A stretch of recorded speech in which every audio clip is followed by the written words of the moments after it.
right, so our favorite media head is now being cut out because it's the internet where we raise them up to put them down. Crazy. JJ Redick has been a huge gift to the mainstream media lately, as the former player has been setting basketball circles on fire with his many controversial takes. I debated whether or not I should make a video about some of JJ's Are they really comments, controversial? and for a while, I didn't think I was going to, simply because it's just one man's opinion. But the more I thought about it, the more I realized that JJ is kind of becoming the face of many critical modern NBA fans. He's famously referred to pros from previous generations as plumbers and firemen, and he's a guy who's ready and willing to take shots at previous generations. Recently, NBA greats like Dominique Wilkins and Michael Cooper took offense to some of his comments, as they sent back some heated remarks. Now, I really don't have a problem with some modern players occasionally throwing some shade at past legends, because, to be honest, a lot of former players have been doing that to current players for a while now. Basically, don't dish it if you can't take it. To be honest, I don't care so much about the whole it's disrespectful angle either way, because people getting their feelings hurt doesn't dictate whether or not it's actually true. So that's my thing on this whole topic. Old heads and old players for generations, and it seems like a generation by generation thing, always shits on the newer generation. Always, always, always. And now we have a situation where it's not just a motherfucker on Twitter saying, hey, Bill Russell played with plumbers, MJ played against plumbers. And now it's a situation where it's an NBA player, NCAA legend, has been through the hoops, everything that you can do as not everything, but just a very experienced NBA player that has actually played the game at the highest level. Not only that, but he's an analytics guy, right? So he can back up all his claims with facts and numbers. And not only that, but he's very well articulate and knows how to debate. So now we have a problem of like, yo, you can't pull the, oh, this is just a dumb NBA player saying dumb things without facts. JJ got the facts. You can't pull the, oh, this is just some nerd on Basketball Reference. No, I don't even need to go through his resume. It's JJ Redick. And it's not even like a NBA player that doesn't know how to debate. No, JJ Redick knows how to win a debate. So, hey, it ain't fun when the rabbit got the gun, man. That's tough. Oh, that's motherfucker. Tough. Oh, you stealing from... This is insane. Y'all like shit. Oh, yeah, see, here he go. Yo, this is what I deal with. This is what I deal with. Yo, all bullshit aside, though, man, not to replay what he said, but damn it, there's some things you missed, dog. JJ Redick, he ain't an NBA legend, but JJ Redick was pretty damn good, too. On top of that, you want to know what's low-key the best part about JJ Redick? He's a non-defensive, offensive-oriented player. He is a sharp shooter that was not known for his defense. You want to know why that matters to me? Because while there has been for generations, not even years, generations, older players being able to talk about the current game of basketball and be favorable towards defense and stuff. Here comes JJ Redick, who he was like, hey, I played defense, but me? Sharp shooter and I know ball. You're not gonna tell me I'm not an athlete, bro. Like I make the playoffs for fun. That's what the fuck I did. So it's an interesting perspective. It's a perspective that you can't cancel out. That's what I love about it. Again, the only better thing could have been if this was like Kevin Durant retired or LeBron James retired, right? But the best part about not just JJ Redick himself having his opinions, but now it's like, okay, yo, I'm not trying to be this boomer, plumber, older generation doesn't matter type of guy, but ultimately, y'all been spewing bullshit for a minute, and I was there with these dudes not even 2 years ago. So I'm gonna tell you everything you're saying right now is cap. I'm gonna prove why it's cap. If you can't prove why what I'm proving is not true, you're just talking. So it's interesting because niggas have been disrespectful for time and time and again, and it's tradition, and that's why people are upset about it. People don't like change, but JJ ain't going for that shit. And I fuck with it. He ain't right all the time, but I fuck with it. Care about is whether or not JJ is actually right, and on this, I believe he's horribly wrong. That's true for the most part. For those of you still wondering what JJ said to make people so upset, take a listen. Bird is one of the great shooters in the history of the sport, not even close. Bird shot threes. He never was a volume shooter. No, I know that, but he was a great three-point shooter. He was not good. He was great. He's one of the top 5 three-point shooters of all time. That's how good Bird is. Oh, yes. We're won three-point shooting contests. He was phenomenal. I mean, Wait a minute, oh shit, they might Bird is say that. absolutely one of the Doggy. greatest shooters ever, but he's not Okay. one of the top 5 Oh, three-point, yes, top he is. 3, whatever Did you just said. see the three-point shooting that he put on, those clinics that he put on at the All-Star game? Again, Did you watch? Doggy, it's just math. It's attempts, it's makes, and it's percentage.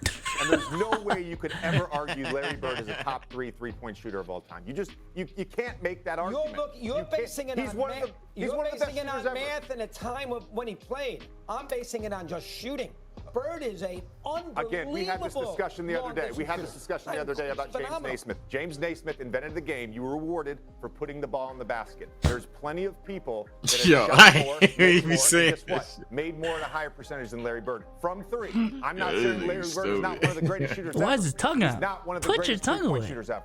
Hey, And nah, you cannot make freak, that up. man. So- Because the 80s is so much different. There's physicality, the way they guarded people. You couldn't. Can we get Doggy, off I've this been trying to make physicality a thing? point. Seriously, can I've we been get trying off to this make a point for you, physicality Doggy. thing? Come on, man. I've been trying to First You know off, what's I don't funny? dive in with Mr. Super Celtic fan over here either, who seems to overly inflate every Celtics great who's ever played, whether it be Larry Bird, Bob Cousy, or whoever. But back to the point. In that clip you Yeah. just witnessed, JJ criticizes Larry Bird's shooting prowess. He Okay. attempted to discredit great shooters from previous generations, and he challenged the legitimacy of that physical era. Let me first start by tackling his mockery of the physicality narrative. In He just numerous said it was- interviews on ESPN and on his podcast, Redick has tried to make the point that the physicality of the game was not that different back then compared to today's game. I'll start by saying this. When Larry Bird played in the 80s, the flagrant foul did not exist yet in the NBA. I love this I shit. repeat, Damn, that's when crazy. Larry I love Bird this shit. played in the 80s, the flagrant foul did not exist yet in the NBA. Holy fuck. That alone should tell you that players back then were able to get away with things that they can't get away with today. I mentioned this recently in my YouTube short, but Bill Laimbeer is seen by many people as the dirtiest player of all time, yet he has the 5th longest streak of games played in NBA history with a total of 685. He did this to Larry Bird and was never What the- suspended. Yo. He Oh also my did God. this, and this, yet was never suspended or even ejected. And again, those are the things that he just did to Larry Bird.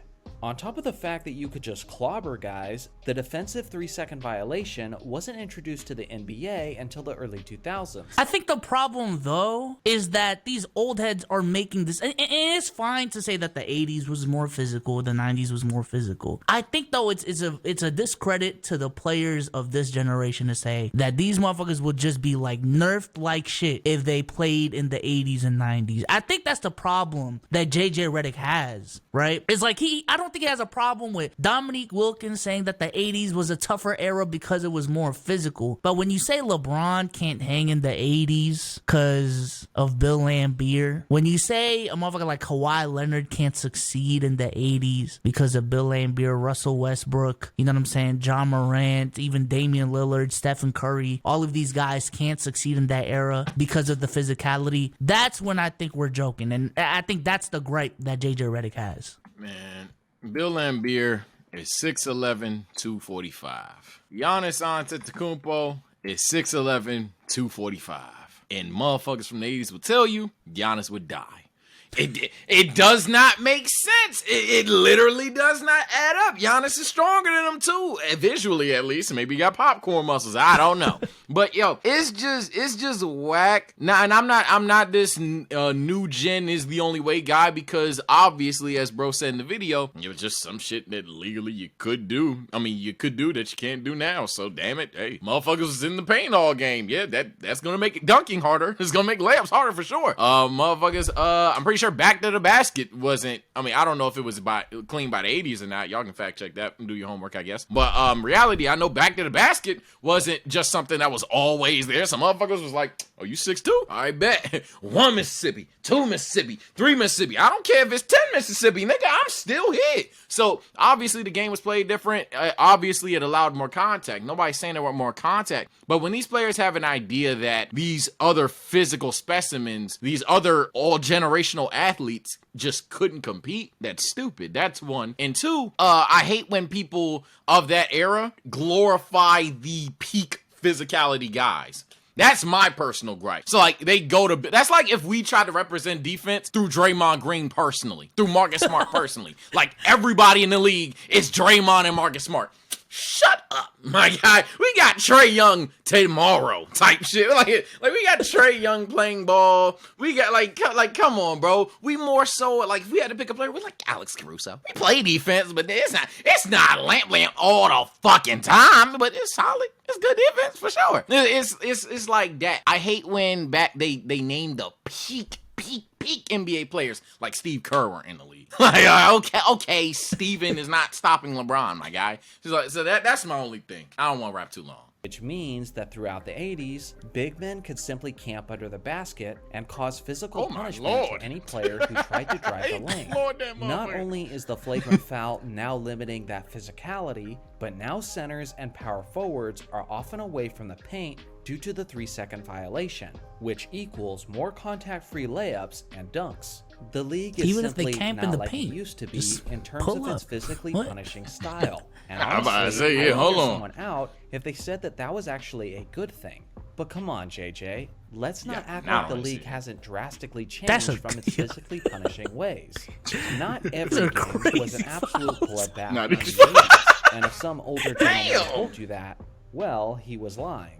It often depended on which teams were involved. I also want to say this: if you don't think Giannis is gonna play the same fucking game, like if you don't think That's Giannis what I'm is gonna push saying, someone bro. like why is it such a one-way street? Like, damn, LeBron is gonna shove you, and you're gonna go to the 4th row. Like, what the fuck are we doing? I made this argument. It's a throwback on my channel. If y'all find an Easter egg hunt, if you can name the title, there is a video or stream where I literally was like, I want y'all to understand. Fuck this. You don't think LeBron 6'9", 250 would survive?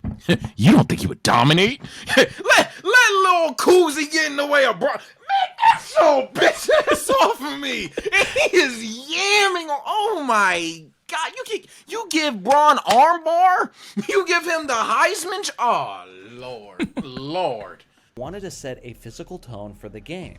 For example, the Showtime Lakers hated playing that way, as their roster preferred more finesse and a quicker style of play. The thing is, when they ran into the Celtics and Pistons, they often didn't have a choice, as those teams wanted to establish a more physical game. And the Lakers still won, so what are we doing? They could do that. Now, the other thing JJ talked about was three-point shooting, saying that Larry wasn't a top 5 three-point shooter of all time. And honestly, that's actually a decent take, because it's pretty darn stacked at the top of the list, with guys like Steph Curry, Ray Allen, Reggie Miller, Klay Thompson, Damian Lillard, Craig Hodges, and so on. But shout out my guy going as far Dame. as saying that Larry isn't one of the greatest three-point shooters ever is just simply ludicrous. As far as I'm concerned, Larry is in the top 10, 15, or 20. Any one of those spots would qualify him as one of the greatest shooters of all time. He's tied for the most three-point competitions won in NBA history, and when adjusted for the changes in the rules, his final rounds are pretty similar to the recent final rounds in NBA three-point contest history. Yeah, you can shoot the ball for it's just sure. Math. It's attempts, it's makes, and it's percentage. JJ's comments seem to suggest that Larry wasn't a very efficient three-point shooter, but that's not even the case. For his career, No, that's not Larry what he shot said. 37.6% from three-point distance, which is an even greater percentage than Damian Lillard's, who now many people are putting in the conversation of the greatest shooters on, dog. of all. I ain't gonna cap. You doing exactly what JJ do. But by your logic, because damn it, first of all, you did not pull up 0.3 and say, oh, well, actually, hey, all right, man, all right. But no, seriously, like, you can't do that. That's weak. So let's go ahead. That's weak. I ain't got words. I get the relative argument, right? I get it. But at some point, there is a line, all right? There is a line. Bob Cousy, they called him the Wizard of Basketball for a fucking reason. Or whatever the fuck they call him. The Houdini of basketball. Just because of, like, how he dribbled the basketball for his time. Bro could do a right-left. Like, oh my God, Bob Cousy. Like, I ain't gonna lie. Come on, Peyton Pritchard has better handles than Bob Cousy. I don't know what to tell you. I don't know what to tell you. I get it for his time. He was revolutionary. But at this point in time, I'm sorry. He's not a top 50 ball handler of all time. Sorry to tell you. There's probably 50 ball handlers in the league right now that are better ball handlers and have better handles than Bob Cousy. So when I look at Larry Bird, and we're looking at a person that for his career averaged what? 3 attempts on 38% shooting from the field. I'm sorry to tell you, man. Especially with the with the uptick in 3-point shooting over the last 2 to 3 years, Larry Bird is getting the fuck out of that list really, really fast. Jason Tatum is a better all-time 3-point shooter than Larry Bird. Sorry to break it to you. I'm sorry to break it to you. Percentage-wise, off the dribble, catch and shoot, Jason Tatum is a better 3-point shooter than Larry Bird. Paul George, Kawhi Leonard, you don't want me to keep going. You don't want me to keep going. But I ain't gonna lie, Larry Bird, respectfully, just in this conversation, he can belong in a lot of other conversations, but in this conversation, he's bouncing out really fast, man. Really, really fast. Man, this is the problem, right? He's upset that we didn't factor him in like the 10-15, like there isn't a lot of shooters in NBA history that would qualify for his math argument, let alone attempt. Like, okay, so if you want to do percentage, man, Joe Harris, Drazen, Seth Curry, I won't even get disrespectful and say Desmond Bane, even though he probably is. Steph Curry, of course, Kyle Korver, Steve Nash, Luke Kennard, Klay Thompson, Michael Porter Jr. Let me give you some names that you'd care about back in the old days. Allen Houston, Del Curry, Ray Allen, Glenn Rice, like these are all players who were in the 40s. All right, for you to believe that he has to be 15 with 37% is crazy. It's just not true, unfortunately. And a lot of those names, they had defensive attention on them. I didn't name guys. Oh, granted, I did name a Seth Curry, but that whole list wasn't just Seth Curry's, man. That whole list weren't full of just role players who just walked around. I didn't just throw Danny Green in the mix or no shit like that. Nah, I can't get with it, man. Maybe we cut him off too early, but I can't get with it so far. Also much better from three-point range in the second half of his career over the first.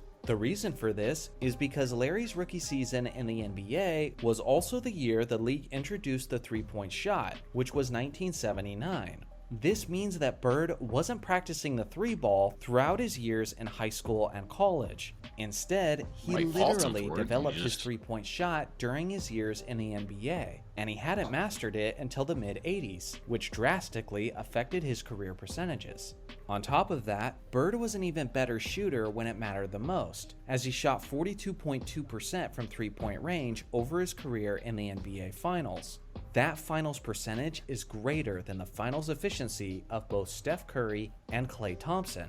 But one of JJ's biggest angles was the topic of volume. It's attempts, it's makes, and it's percentage. That's good, but I'm gonna be frank. Leaving out the entire This playoffs is an crazy. absurd criticism to make against Bird, and it literally unfairly critiques every player before the 2010s. JJ basically states that you need to shoot a relatively high volume of threes compared to today's game.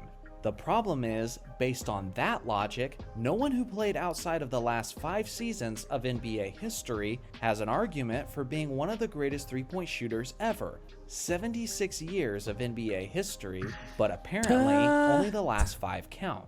That is insanely biased. I disagree, because even when we look at that conversation, let's pull up the stats. And like Ray Allen, right? Ray Allen clearly not a player that has played in the last 4 years. But Ray Allen in his prime was averaging 7 to 8 3-pointers a game. All right? Reggie Miller in his prime, 5 to 7 3-pointers a game. And these are players who are respectfully and deservingly so within the conversation. So I just don't get that. And even with that being said, like Steph Curry has been in the argument before, according to this video. What he's saying the argument starts in 2019. Steph Curry has been considered the greatest shooter of all time since I ain't gonna lie, 2016, if I'm being completely honest with you.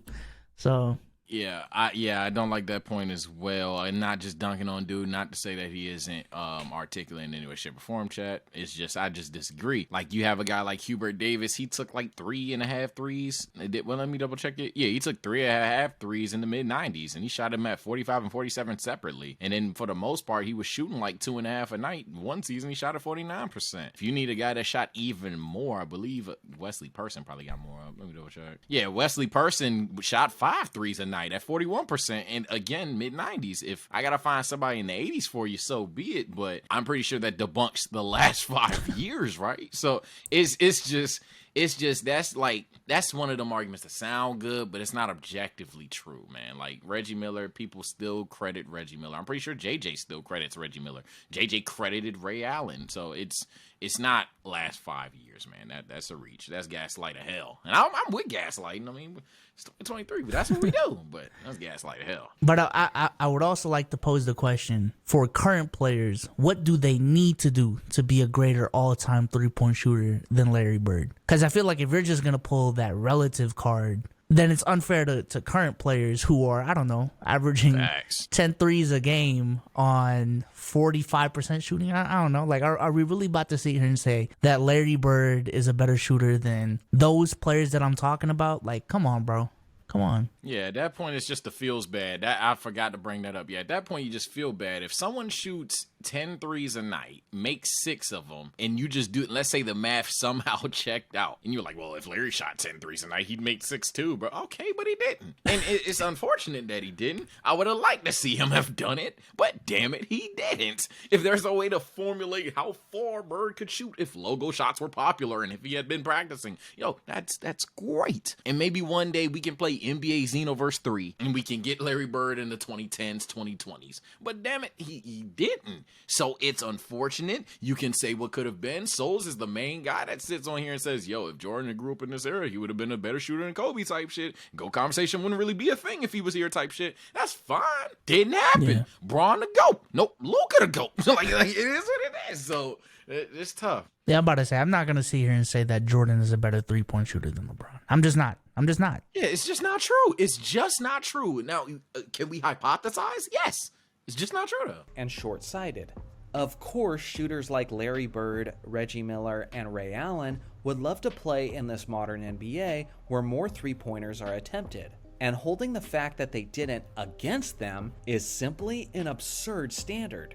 Also, saying that Bird wasn't a volume shooter is a claim that you can only make if you're comparing him to modern basketball. Because back in his era, but that's what we're doing. Was a volume three-point shooter. For 6 straight seasons, Bird finished in the top 10 spots for the most three-point attempts per game. And in this is like a feel good for Bird. Number 1 spot for three-pointers attempted per game. I said it in a recent video, bro. What is the definition of GOAT? All right, greatest of all time. So just having these conversations, we need to talk about players in different eras and compare different eras to each other. Because if we're not, then let's just not have this conversation altogether. Why the fuck are we having this conversation? Thank you. You can't have a feel-good take and then try to be like, yeah, man. So, what if I wanted to have a feel-good take for Dame? I'm a Uno reverse it. I'm gonna be like, well, so you're just saying, like, I could reverse engineer this video. I could be like, so you're saying that because Larry Bird was great for his era, that we just have to ignore what Dame's doing today? Like, we can only praise people once they're old and about to pass. We can't praise them in the moment. Like, it's not hard to gaslight. See, this is what we do. It's just sad. It's kind of weak, in my opinion, bro. Like, ultimately, and it's not because it's Larry Bird. It could have been Johnny T. Stock. Okay, that's a bad example. We do slander Johnny T. over here. It could have been like Jerry West or something. It's just at the end of the day, when we're talking about these GOAT conversations, greatest shooter conversations, greatest scorer conversations, we do have to compare what we can compare. And relativity is one of those things, fortunately. But damn it, if he don't stack up, that's a knock against him. Now, if you can make arguments such as shooting 42% in the finals, that's a hell of a point. A lot of these shooters ain't clutch. For example, Danny Green probably got a higher three-point percentage in his career. Who you trust to hit the top key shot in Game 5? Bird? No, I don't trust no damn Daniel. I seen what happened. So it's fine to have those conversations, but you can't have a conversation like this out of bad faith because you want to be like, oh, well, Bird did what he could for his era, and we only know, and I do know what Dame did for this era type shit. Larry Bird was one of the greatest three-point shooters of all time, and the game was more physical in the 80s. Now, I already know what's coming. For those of you saying, I'll listen to the NBA player instead of the YouTuber. Well, that point is irrelevant, because there are many other NBA players who disagree with Redick. So just because he's the pro doesn't automatically give him the correct opinion. And by that same logic that I can't give a valid opinion on NBA players because I never was one, then JJ Redick can't give a valid opinion on NBA superstars because he never was one. What? I saw what he was going for. The conversation was about the greatest shooters of all time. What the fuck? And he's the greatest shooter of all time. Listen, it was a cool video. All right, we definitely disagreed on your overall premise, but hey, we're just here for basketball conversation, man. Shout out to John Yarnett for the video. Yeah, no beef, bro. Sage don't do all that, man. I ain't got time. I got bills. I got situations, man. I ain't got time to beef for nobody. Let us know what you think in the comment section down below. Watch this video from the channel where I believe we actually reacted to the original clip. So there's that, and we'll catch you on the next one, man. Peace out. Peace.